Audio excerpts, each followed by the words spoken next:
Welcome to the Loosen Up Your Painting podcast, the podcast for creatives looking to get inspiration, tips and advice on anything to do with art and creativity. If you enjoy creating something, then this is the podcast for you. I'm your host, Malcolm Dewey, a full-time artist at malcolmdeweyfineart.com, and let's begin the show.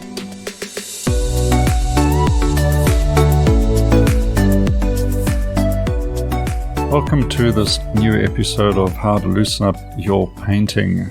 And it's a popular choice, this, because I asked my artist community on YouTube whom they wanted to hear about next. And Alfred Sisley was chosen, I think mostly because a lot of artists don't really know too much about this particular Impressionist. So we're going to have a look at Alfred Sisley and compare him as well to Claude Monet. I think there are some interesting lessons to be learned. So we're going to dive in and look at Alfred Sisley, his early life, his progress with his career, and it's a tale of success and tragedy, and overall, perhaps not the happiest story, but we can learn a lot from his life. And he painted some lovely paintings as well, some true Impressionist masterpieces. So let's jump in and start at the beginning. Alfred Sisley was born in October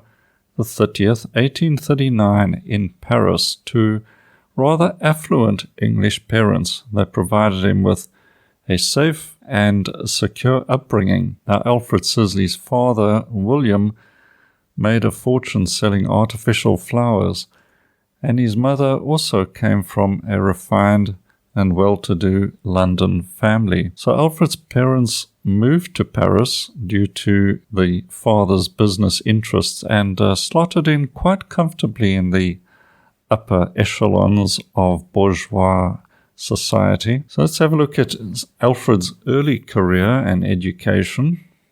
Alfred became a somewhat well-known painter in his time. He was perhaps also a nonconformist in his Impressionist years, but he wasn't a rebellious person by nature. As a student, he was very good, conscientious, and in 1857, at the age of 18, his parents sent him to England to learn English and work in the cotton business.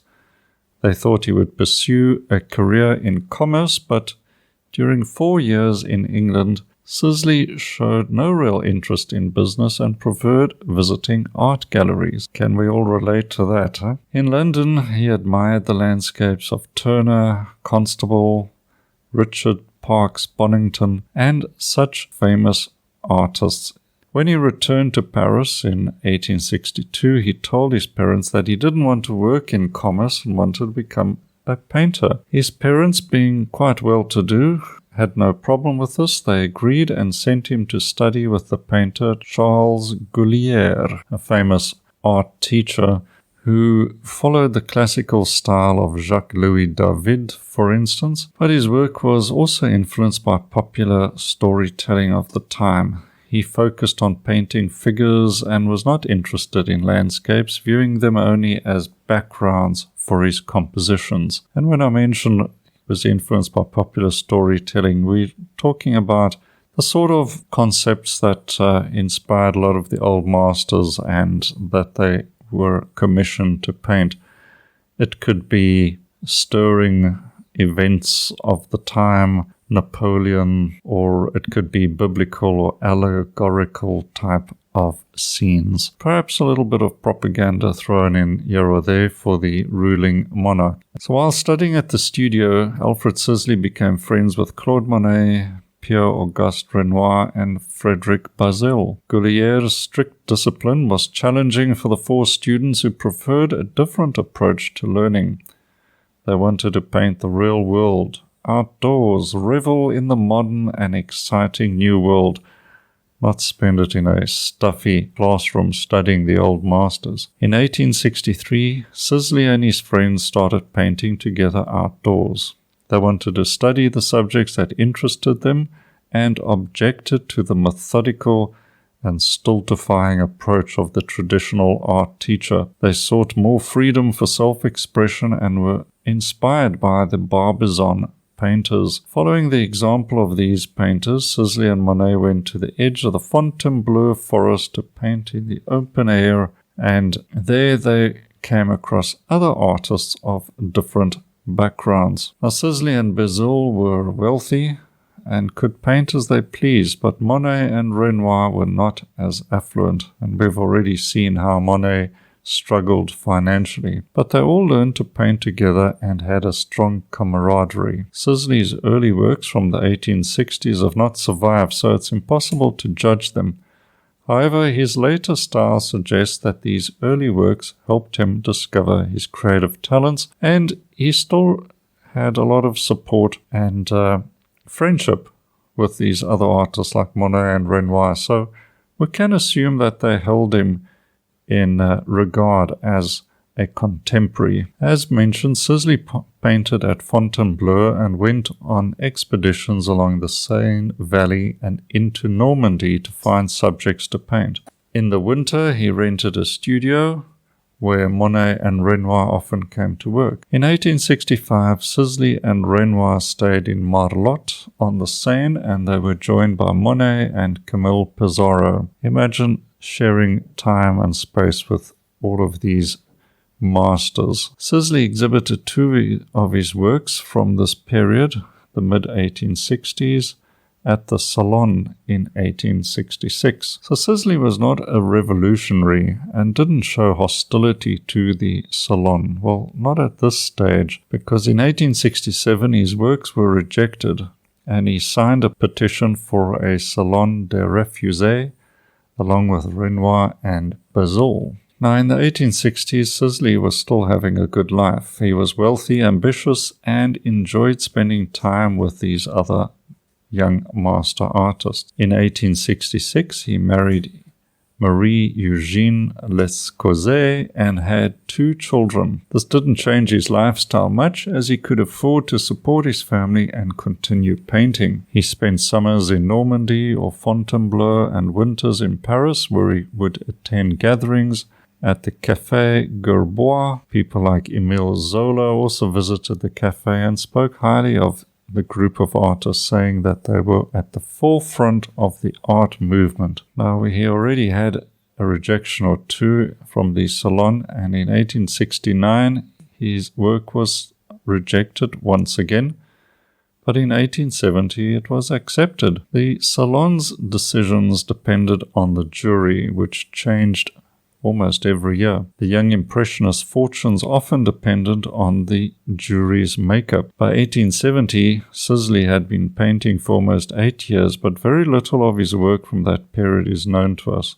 Only 8 landscapes and 4 still life compositions survive. These early works didn't quite show the talent that would emerge in the 1870s, but showed promise. After 1872, when Sisley was supported by the dealer Paul Durand-Ruel, his work had a better chance of survival once exhibited or sold, even if he earned relatively small sums for these paintings. So during the Franco-Prussian War in 1870-71, Sisley faced a difficult time as the war caused his father's business to fail, leaving him without financial support from his family. This forced Sisley, like Monet, Pissarro, and Renoir, to rely solely on selling paintings to make a living. The loss of his family's wealth changed Sisley's personality, making him more reserved and melancholy. Unlike Pissarro or Monet, who were accustomed to financial struggles, Sisley found it hard to adjust to poverty.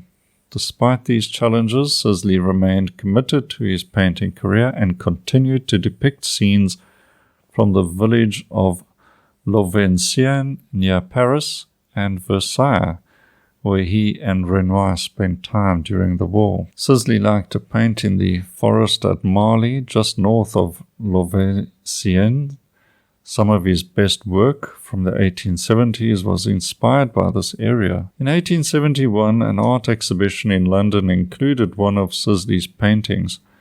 Once again, these exhibitions were organized by Durand Ruel, that gallery owner and supporter of these young artists. We saw how important Durand Ruel was in Monet's career. However, it wasn't until 1872 that Sisley and Durand Ruel met and began working together. From 1872 to 1877, Durand Ruel regularly bought Sisley's artwork, and the support was vitally important for the young artist. In his later years, in the late 1880s, Sisley faced financial struggles despite receiving support from Durand Ruel, and the French government purchased one of his paintings, September Morning, in 1888. However, he did not achieve the same commercial success as some of his Impressionist colleagues, such as Monet and Renoir. This is putting it mildly, in truth, because Sisley was in dire straits financially, and this was putting a lot of pressure on him, and his personality was such that he struggled to cope, struggled to keep a positive outlook. So although Sisley persisted in his work, he faced growing challenges, and this led to disagreements with his dealer Durand Ruel over prices in the 1890s. His friend Camille Pissarro noted moments of renewed vigor in Sisley, but he also painted less frequently as he grew older. In 1897, a large retrospective of Sisley's work was organized, but despite the attendance of many of his artist friends, the exhibition was largely ignored by the public and press, and not a single work was sold. This was a desperately disappointing experience for the aging painter. In his final years, Sisley spent a few months in Wales, where he painted his only seascapes. According to one writer, after returning, Sisley appeared to be just a shadow of his former self. In 1898, his wife passed away, and Sisley was sadly diagnosed with throat cancer. Sisley approached death in 1899, and he asked his friend Claude Monet to care for his children. Sisley passed away on the 29th of January 1899 at the age of 59. Now, what can we say about Sisley's art, his vision? It has been said that Alfred Sisley's art, like his life, was a blend of moderation and modesty. His landscapes demonstrated strong skill, and especially from the 1870s onwards, depicting the rural world's changing seasons with various techniques to capture light and weather conditions. Sisley favored no particular picturesque or anecdotal subjects. His work was clear, deliberate, lucid, and strong, but it did not convert, was not accepted by the market like Monet or Renoir's work. So let's compare these two, because Sisley has a somewhat tragic ending, and yet his paintings are not that indistinguishable from other Impressionists like Monet or Pissarro, especially Pissarro, I would say. I think Monet definitely took his work to a higher standard of luminosity, vibrance, and overall skill level. And definitely Monet was testing the boundaries much further than Sisley. Nevertheless, there is such a huge contrast between the two of them that it's worth comparing a few things between these two, and may be helpful to us even today. So the contrast between Sisley and Claude Monet in how they responded to the adversity and disappointment is important to note. While both experienced family tragedies and struggled to get their avant-garde style accepted, their approaches diverged in many key ways. Persistence versus resignation. One of the biggest differences seems to be that Monet showed incredible persistence and hustle. To coin a modern term, Monet promoted his work and he made the right connections. Even after major setbacks, like the death of his wife, for instance, Monet kept painting prolifically and sought out opportunities. Monet even painted his wife after she had passed away on her deathbed. You know that famous painting of his. So he did not do that obviously out of callousness or anything, but he remained committed and curious as an artist. He could separate himself from his personal feelings and think like a professional artist. In contrast, Sisley became increasingly resigned and withdrawn, especially in his later years. In the 1890s, he was actually painting less and less, and he began to feel disheartened after his 1897 retrospective failed to sell a single work. Well, one can hardly blame him, but you either pick yourself up and try something new, or you give up. Self-promotion versus modesty. Monet appeared much more adept at self-promotion and finding ways to get his paintings in front of potential buyers and influencers. Sisley, on the other hand, was a moderate and modest person. He didn't assert himself in his marketing. I'm not sure if he even considered himself as a professional artist in some ways, who had to make things happen. It seems that Sisley focused on trying to paint, but he painted less and less as didn't seem to be getting results. But it also seems that he wasn't putting his effort into marketing himself, whereas we see from Monet's ample correspondence that he left behind, he wrote to many people, pushing people along, potential buyers, to come and commit and buy his work. So while admirable personal qualities such as modesty are fine in society, in general they can be a hindrance for an artist trying to make it. Monet had no such reservations about promoting his talent. Let's look at their support systems. The support systems that each painter had. Sisley, confiding his money troubles to his dealer, hints at his reliance on that one relationship. In contrast, Monet seems to have cultivated a wider network of contacts, supporters, and even fellow artists who could assist his efforts and even assist him when he was in financial trouble. When nearing death, Sisley entrusted the care of his children to Monet, suggesting Monet's relative success and Sisley's acknowledgement that Monet was a successful entrepreneur and business person as well as an artist. So these differences in persistence, promotion, and support system had a major influence on Monet's success, whereas not being present for Sisley had a negative effect. So for artists, we can learn from this as well, to cultivate some stamina, to find support, supportive communities, supportive artists, supportive friends. Promote your talents with confidence.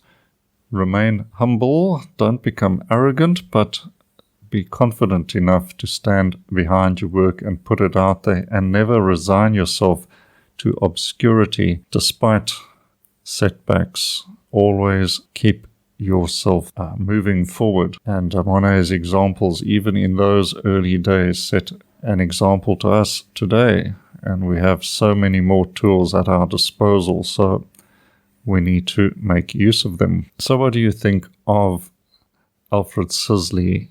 It's definitely worth looking up his paintings. There are some really fine works, and I think it's sad that he never found the footing or the foot in the door, and I'm sure that success, even a modest success, would have led to bigger things.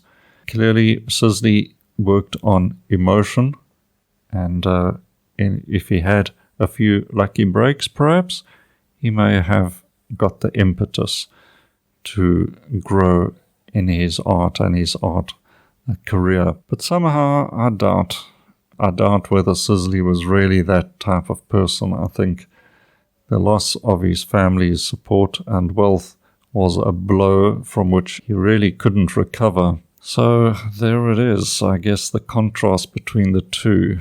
Similar work, similar styles in some ways, but one kept going and kept building, persisting, and the other resigned himself I think, to not being a great, or even, I think that's a bit harsh, resign himself to not believing in himself sufficiently to make a good living for himself. I don't think one needs to aspire to greatness, but certainly aspire to making a respectable living. I think that is certainly something that any artist should look towards and has a right to achieve, but you got to put in that effort and time. So a few lessons to be learned there, but that's Alfred Sisley. Look up his work, find out more about this somewhat tragic individual. Well, I hope you found that interesting. I'm not sure if it's quite the ending you wanted for Alfred Sisley. Of course,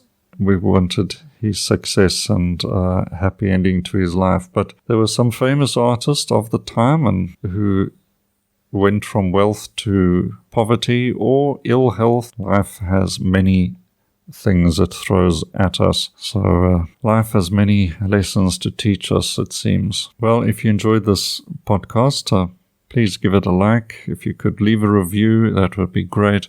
Remember to subscribe to my YouTube channel.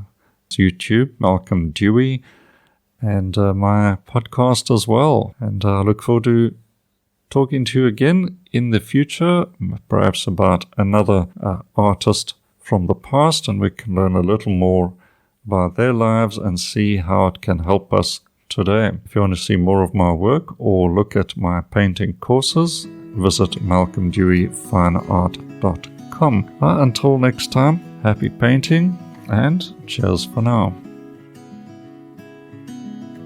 There when the sun goes down,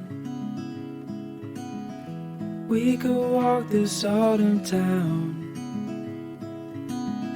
find a place to be alone, look into your eyes, feeling butterflies.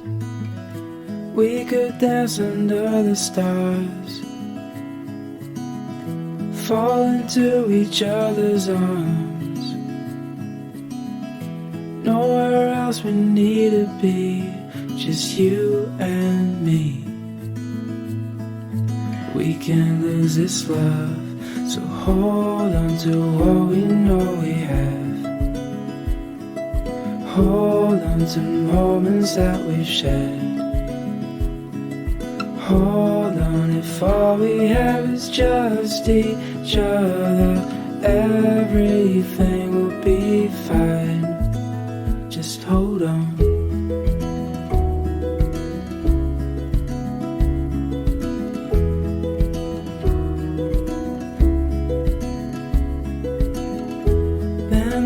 Turn into day. Now I was thinking you should stay. Memories for our house to hold, we'll carry till we're gray and old. So hold on to what we know we have. Hold on to moments that we've shared.